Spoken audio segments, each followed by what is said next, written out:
What's up, my little YouTube journal?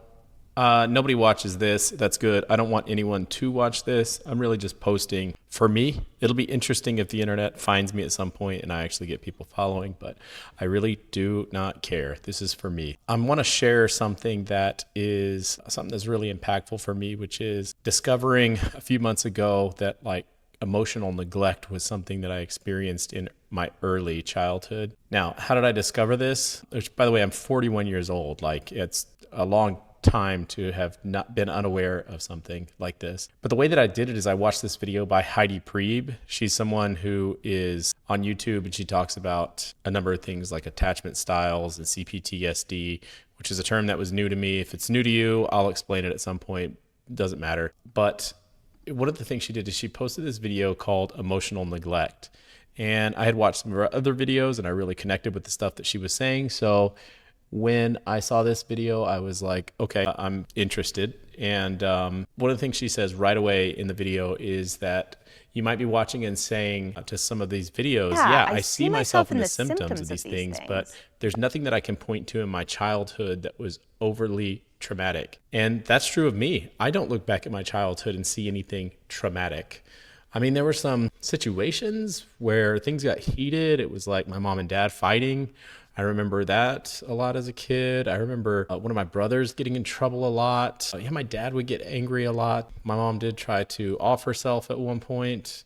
That was always just a confusing thing to me. It didn't really feel traumatic. It just felt weird and awkward. I was already a teenager at the time. At any rate, I relate to this of saying that there's nothing that I can really point to in my childhood as being overly traumatic. And she says that realizing that you've been emotionally neglected is a very challenging thing to do. Because it's not something that happened, it's things that didn't happen. And she says, we were not taught to make proper sense of the relationship between our inner world and the outer world. So whereas trauma disrupts our systems of meaning making, emotional neglect can interfere with our ability to form systems of meaning and to form coherent understandings of how the world works and what information is important for us to be paying attention to and emotionally investing ourselves in. Yeah, I think this is something that makes a lot of sense because she goes on to talk a little bit about what it's like to have emotional neglect, and everything was ringing a bell for me. And she was proving true what she said at the beginning of the video, which is that you might say to yourself, yeah, I see myself in all these symptoms, but I've got nothing to point to. I found that true with this. As she talks about what you might experience as someone who experienced emotional neglect, everything was like lining up. I was like, oh, these are things that no one has ever described to me. And some of them I didn't know that it wasn't true of everybody. Some of them, maybe I was aware of, I just didn't have a vocabulary for. No one had ever really voiced these feelings. And I'll go on to tell you what all these feelings are that I'm talking about. But actually, that term that I'm using, feelings, that's one of the things that is an issue with people who experienced emotional neglect. She talks about shame-bound emotions. And what that means is that there are things that we can feel that are wrong and that we ought not to feel. That's the belief anyway, that there are some feelings that are wrong and we ought not to feel. Emotions are very important because they tell us important information about the world around us. And if you're not processing these emotions, if you're throwing out that data, things are gonna go sideways in your life most of the time. There's no such thing as a bad emotion. I've learned that. Actually, I said that phrase because I've heard that phrase. I'm not even really sure that I've spent a lot of time processing that, but that's something that I've heard people say. There's no such thing as a bad emotion. I guess the idea is that we should never be cut off from any emotion, and that includes emotions like anger. That's one that I think might actually be shame-bound for me. Anger. So when I found out that my wife was cheating on me, I shouldn't say cheating, when I found out that my wife had had an affair that lasted a very long time, and I think that's a sign that I have some shame-bound emotion. You'd think you'd be upset if you found that your wife had been having an affair for a very long time, for 2 years. I just never was. I viewed that for a long time as a good thing. I was like, oh my God, look how good I am at managing my emotions. Look at what a nice guy I am that I don't get angry. But now I'm starting to look at that and be like, that's fucked up. Something is wrong that I didn't get angry. And I think the thing is that I've lived my whole life and not realized that it's not that I'm not angry very much. It's that I'm not able to feel that emotion. And one of two things happens. I actually do feel the impact. It just stays somewhere deep down inside and bubbles up in weird and awkward ways. Or I just throw that information out and I ignore warning signs about situations when I should behave in a certain way, when I should feel a thing. And understand, it's not that these feelings are conscious. They're being stopped at a base level inside of me. And I think that's true of a lot of people that have a shame-bound emotion. They're being cut off. They never actually bubble up to the surface. So you are not even aware that this is going on. All right, so I'm going to begin to watch this video and kind of do a little reacting to it. Why emotions are so important to focus on and develop vocabulary around as children. Because there's often this kind of narrative out there that if you just toughen up and ignore your emotions, you're going to have an easier life. And that absolutely could not be further from the truth. Emotions are incredibly important pieces of information about what is happening in our environment and how our body is responding to what is happening. So what matters to us in life and what we ought to be paying attention to. If we ignore this, we are robbing ourselves of the ability to make good decisions, to stay aligned with what matters to us in life. And we are also likely to be missing very significant pieces of information that are necessary for processing the world in a logical and coherent way. Yeah, missing pieces of information. I like putting it in those terms. I think that makes, I don't know, that's just a term that I can relate to that, like, I don't know, if you were a person that was, say you had an important job and you needed to operate in it effectively, but imagine you were an air traffic controller and you were missing information about airplanes. Like you had some of the data, some of the information was being fed to you about what airplanes were in the sky, others were just not. And you were trying to do your job, but without all the information, disastrous things could happen. I think that's kind of what it's like living when you are cut off from your emotions, if it's all of your emotions or just some of your emotions. So the number one thing that I think can be really challenging for people who had early emotional neglect is making decisions on both a large scale and a small scale. Our emotions are there to draw our attention to what matters most to us in life. If we have learned to dissociate from our emotions and tell ourselves it's not important to pay attention to them, what we are going to find is that it's really difficult for us to feel as though our lives have a deep sense of meaning. Okay, this is the first one that really rang a bell for me. Decision making is something that is just very hard for me in general. I find it when I'm on my own. I find when I'm with a partner, I defer to them for decision making, whether that's a business partner or a romantic partner. I think it's just because decision making is hard for me. And when I have someone, I just put that on them. I give them that job. When I'm with a partner, I have found in my two most hurtful relationships, in both cases, they ended up resenting me for that. So it's very dangerous to do. I'm finding like it's really fucking up my life to do that. But the core of it, now that I'm on my own, I'm by myself, I'm all alone, I realize that decision making is actually very difficult.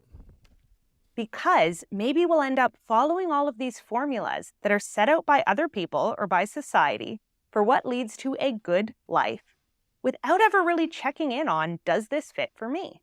Do I feel aligned with these things? Is this what I want out of my life? Yeah, I relate to this as well because like when I think of what I want for my life, it's kind of like all these images that I've seen on Pinterest or Instagram, just like kind of the idea of having a chiseled body, having a sexy girlfriend, having money, traveling the world and being on a beach, but they're really just like images, like 2D images. There's no like feeling connected to it. They're just kind of ideas. I don't feel a connection to that. I don't feel anything. Anyway, I think that, yeah. Probably a big reason why early emotional neglect tends to be associated with depression and anxiety in adulthood. When we don't know what matters in life, when we don't have our emotions as guiding principles, telling us, I care about this, I'm interested in this. This is an area where I feel as though my inner world can make a positive impact on my outer world. We don't really know how to make good decisions. Because again, we aren't attuned to the part of ourselves that is giving us constant information about that. Second thing that we frequently see with emotional neglect, toxic shame. So, if you've been following this channel for a while, you have probably seen some videos I've put out on toxic shame and how it ties into emotional dysregulation. But if not, I'm going to link them in the description of this video because toxic shame is inherently this belief that something about me is fundamentally broken, flawed, or wrong, and that if anyone got close enough to me, they would see that. Yeah, there's something in me that's broken, flawed, or wrong, and that if anybody got close to me, they would eventually see that. This is me. This is both my fear and it's what I have found. I do have this fear that if anyone gets to know me enough, anytime I feel like I've been successful in life, I feel like I've been faking it. I can put on an attitude or a personality.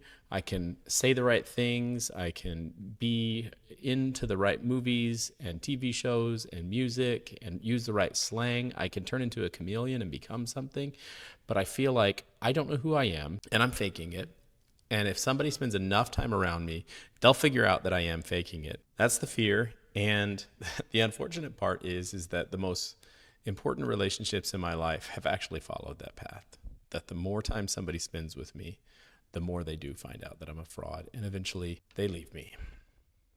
And the reason why toxic shame often develops as a product of emotional neglect is because children experience shame when they put out bids for connection and have them rejected, or when there is some sort of rupture that goes unrepaired with their caregiver. She says when they put out bids for connection and they're rejected. I don't have memories of my early age when a lot of this stuff formed. I don't know where the emotional neglect happened, but I assume it was something like this. I think that my dad was just too wrapped up in his own insecurities and trying to, live out a life that would somehow validate him.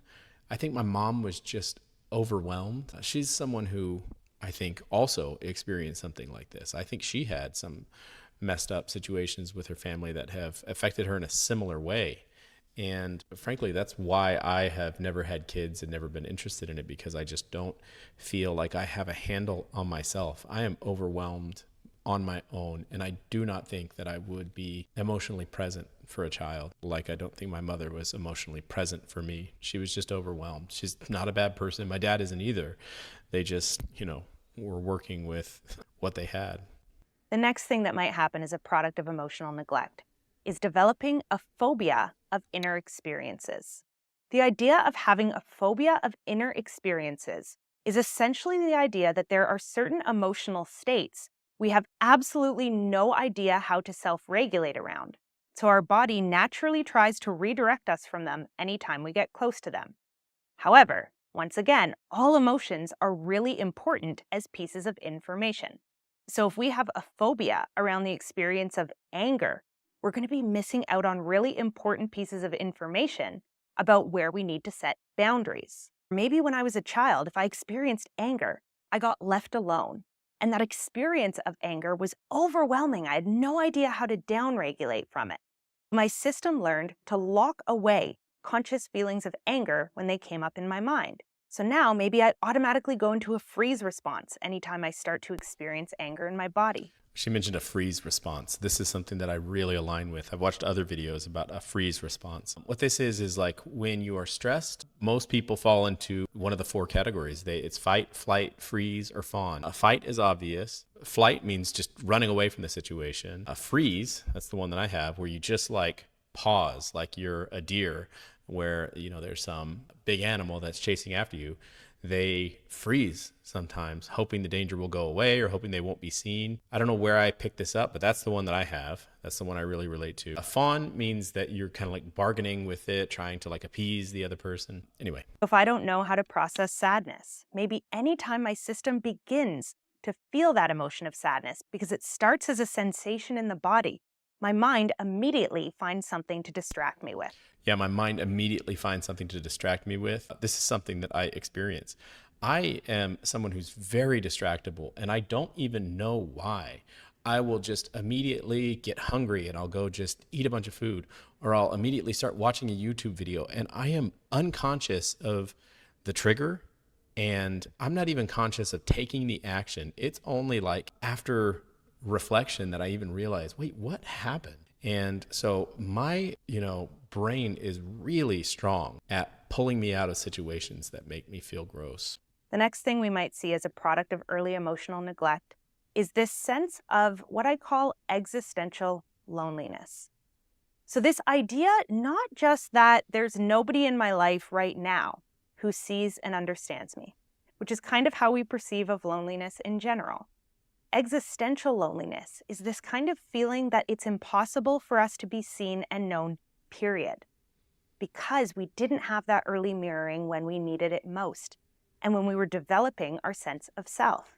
Yeah, it's impossible for us to be seen and known. I believe this, and this is one of those things that I had never heard voiced, that this existential loneliness, even when I was married, even when I had a business partner who I told everything to, was my best friend, I don't feel like anyone has ever truly known me. And I don't know that I have ever believed that anybody could.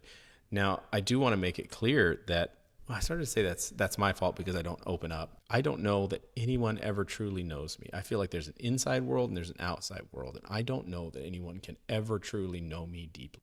No one ever has. So our sense of self may have developed largely in isolation, and we might not have any idea that it's possible for other people to see and know us deeply. And that might be a very strong felt sense that we have. And to complicate this, if we do not know ourselves completely, because there are psychological no-go areas that we've developed defensively through that phobia of inner experience, now it's going to feel very true to us that we can't properly be seen or known because we do not properly see and know ourselves in our entirety. And other people can only meet us as deeply as we have met ourselves. And I think that for myself, one of the most profound shifts that has happened for me as I've been on this journey of attachment work is going from a sense of existential loneliness to the deep, profound belief in my body that I can be known. By developing intimacy first with myself and uncovering all of those no-go areas in my psyche, it became possible for me to communicate myself to other people in a way that I once thought was absolutely impossible. It wasn't a conscious belief I had, it was just a feeling in my body, that feeling of deep existential aloneness.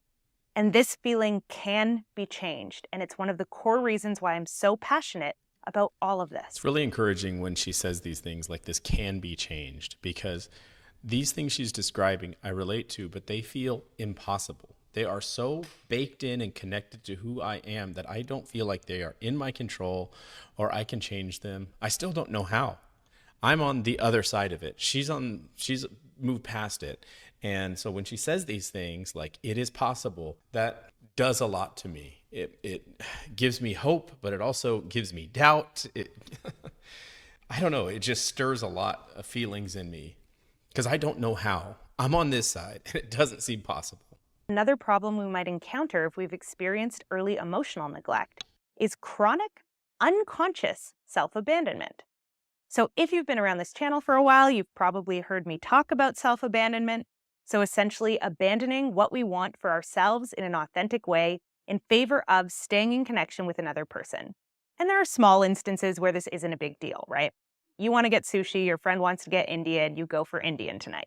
But when we are doing this chronically and unconsciously, it tends to be very alienating.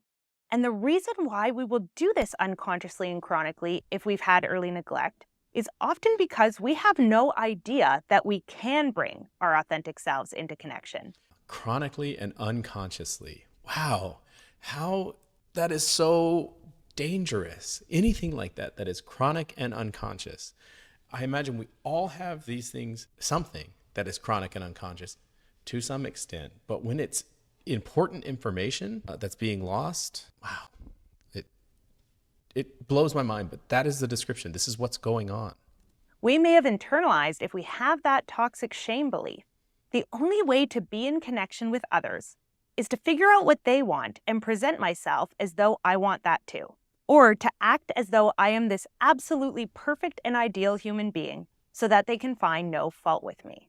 And it might not even occur to us that there is such a thing as authentic connection. Wow, this is incredible. It's so true. We have no idea that we can bring our authentic self. It's not even an option that's available to us. It's not like we're aware of it and we're choosing not to be authentic. Somehow, a core belief was formed that the way to connect with other people is to find out what they want and be that, do that, give that. And that is the way to have connection with people. Chronic and unconscious self-abandonment.